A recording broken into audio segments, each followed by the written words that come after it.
Hello everyone, welcome back to the channel. So after much deliberation, I finally did it. I upgraded my AMD 5600X to a 5800X 3D. The decision really was, do I build a whole new system with a 7800X 3D? Or do I keep my motherboard, do I keep my RAM, and do I just slot in a 5800X 3D? And it worked out an awful lot cheaper to do that. So I kind of thought I would do it to save some money, and also I figured it would be a fun experiment for the channel. Now, to give you a little bit of context about the rest of my system, I'm running 32 gigabytes of DDR4, 3600 CL16 memory, and I have an NVIDIA 3070. I've got some benchmarks, got some different games. Let's dig into it. Let's find out.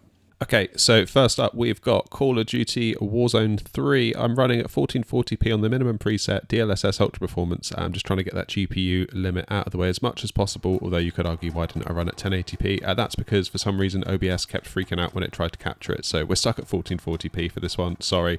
But it doesn't really matter too much, because what we need to pay attention to is the CPU time. If you look at the top there, the statistics that Call of Duty provide. On the left, we've got the 5600X. On the right, we've got the 5800X 3D. Look at the CPU time on the 5600X. It's sort of around the 6/7 milliseconds. And if you compare that to the GPU time, which is next to it on the left, you see the GPU is taking about 5 milliseconds to render a frame. So actually, the CPU is the bottleneck, because in order to get one frame out of the entire system, the GPU can do its part in 5 milliseconds, the CPU does its part in 7 milliseconds. So if you take 1,000 milliseconds, which makes a second, divide by 7, you roughly get the frames per second that you're seeing there in the left-hand corner. Obviously, it fluctuates a little bit over time, but it's roughly there.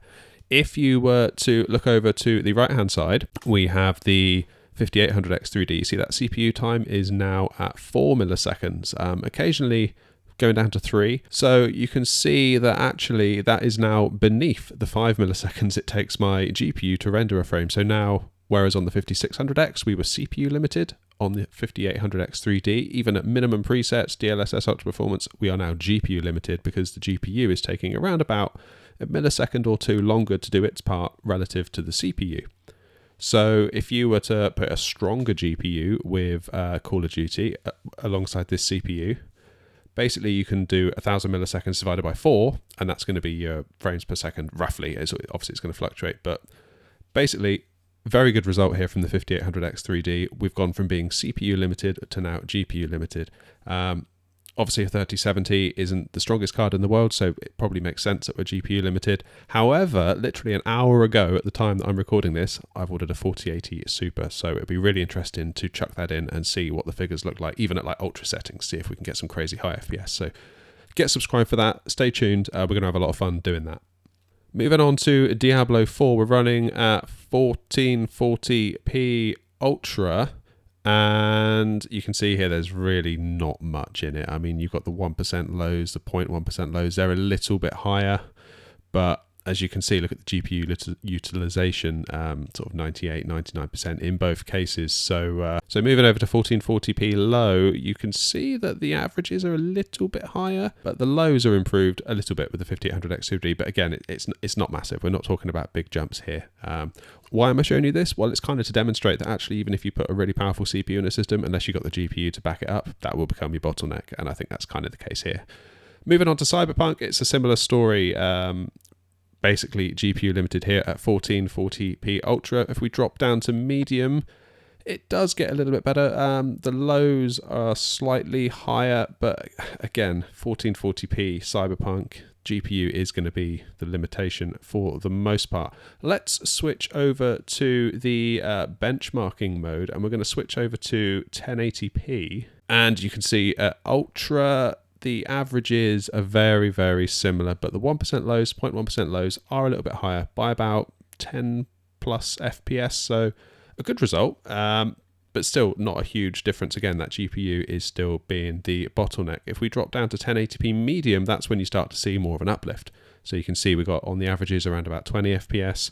20 FPS-ish on the 1% lows. The 0.1% lows on the 5600X are actually doing quite badly here, dropping down to as low as the 20s, whereas the X3D gives a more stable experience. And that's kind of something to pay attention to as well. It's not just your averages. You want to pay attention to the 1% and 0.1% lows, because that kind of represents that stutteriness that you feel. Even if you've got a really high average, you can still have quite a stuttery feeling game, and that kind of captures that quite well. So good to see the 5800X 3D giving a more stable experience.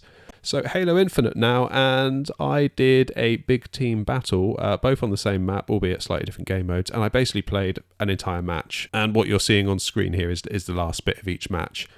And you can see that the averages are basically the same, and this is after a whole match, so about 10 minutes in each case, so the averages have had quite a long time to settle down. But what you can see is that the 0.1% lows on the 5800X3D are a good 10 FPS above the 5600X, and the 1% lows, I mean, yeah, okay, it kind of does go to the 5800X3D, but only barely. Finally, let's look at Microsoft Flight Simulator. Now, those of you that have looked at Flight Simulator benchmarks in the past might think that these numbers in both cases are actually quite low. First things first, I should say I'm a big-time flight simmer. I have a whole YouTube channel dedicated to it. That's kind of like my main channel, really. This is kind of like the side channel. So what I'm doing here, I'm landing into Bristol. We're using premium scenery, which has its own performance overhead. We're also using a custom aircraft, an add-on aircraft, a Phoenix A320. Again, a heavy hitter in terms of FPS. So actually, to get above 30 FPS with all this stuff is actually a pretty good going, believe it or not, in Flight Sim. You can see the 5600X is just about keeping above 30, albeit barely, and you can see it's a massive improvement from the 5800X 3D. You see the average of 58 versus 39, and on the 1% lows, we got a nice 40 FPS versus the 27 from the 5600X. Really good result there from the 5800X 3D.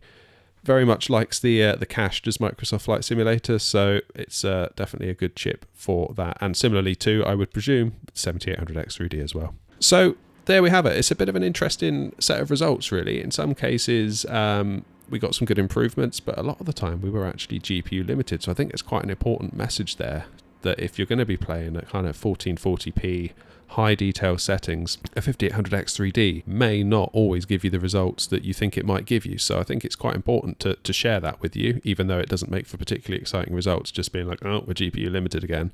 However, if you're going to be going for the newer cards, like I said, about an hour ago I ordered a 4080 Super. I managed to snag a Founders Edition, which I'm really happy about because they're quite hard to come by. So when that arrives, I'm going to kind of rerun a lot of this testing and see if we can then sort of take our performance to the next level. Because of course with Warzone we could demonstrate that the 5800X 3D was the better chip, but it was a really bad detail because we had to kind of get that GPU limit out of the way. So it's going to be quite interesting to see what that looks like. Get subscribed, because of course we're going to be slotting in the 4080 in the coming days, running all these tests again, seeing what that kind of a pairing is like, a 5800X 3D with a 4080. Does it make sense?